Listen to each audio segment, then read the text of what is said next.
All right, so with this problem, we kind of have several problems wrapped up into one example, but essentially we're given that Keith has a scooter that travels 200 miles on a 2-gallon tank, and we're given that Lori has a scooter that can travel 180 miles on a 1-gallon tank.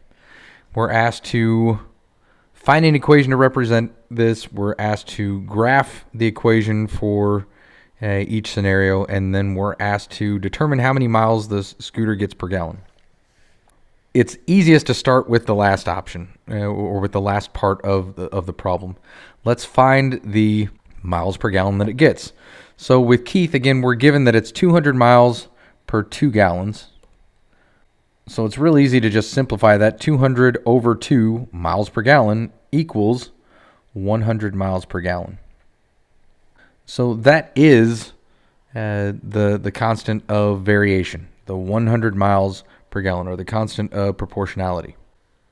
We want to compare them eventually, but for now we're just looking at them individually, and then we'll graph them to see the actual scenario. But what it amounts to is with y, the miles traveled, and x, the amount of gas used, we have y equals 100 miles per gallon times the number of gallons of gas used. So there's the equation for Keith. For Lori, we have the 180 miles per gallon, and it's a similar scenario. Y equals 180x.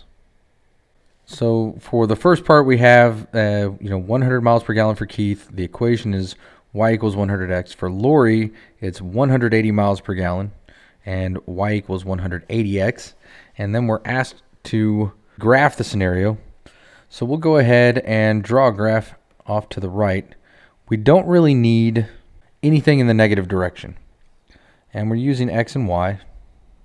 And we'll go ahead and try to draw somewhat of an accurate scale. Let's make each one of these on the x-axis 1. And it doesn't have to be perfect when you're sketching, but it should, don't try to make it inaccurate either. And then in the y direction, let's go ahead and make each one of these represent 100. All right, now we will use the same color as what we used for the actual work. So we'll switch back to blue for Keith. And how we graph this is simply just a matter of picking 2 points like we always have. So let's look at 0. Actually, we'll go ahead and figure this up right here. So at 0 for x, we're at 0 for y. That's a good thing since it's direct variation, and that's a requirement for direct variation. And then we'll go ahead and go with 5.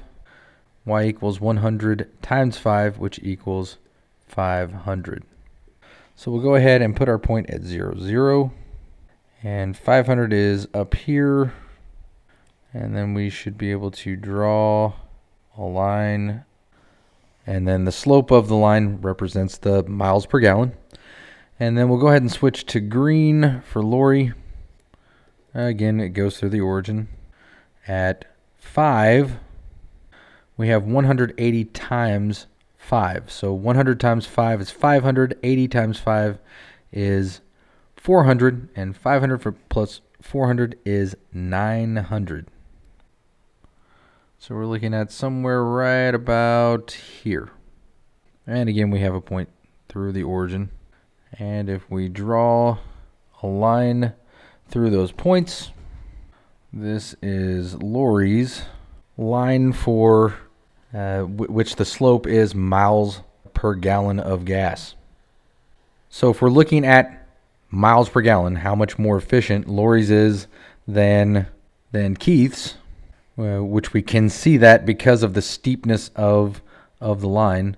We have 100 miles per gallon and 180 miles per gallon.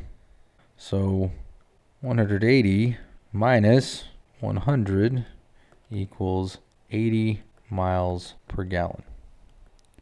So Lori's scooter is 80 miles per gallon more efficient than Keith's scooter.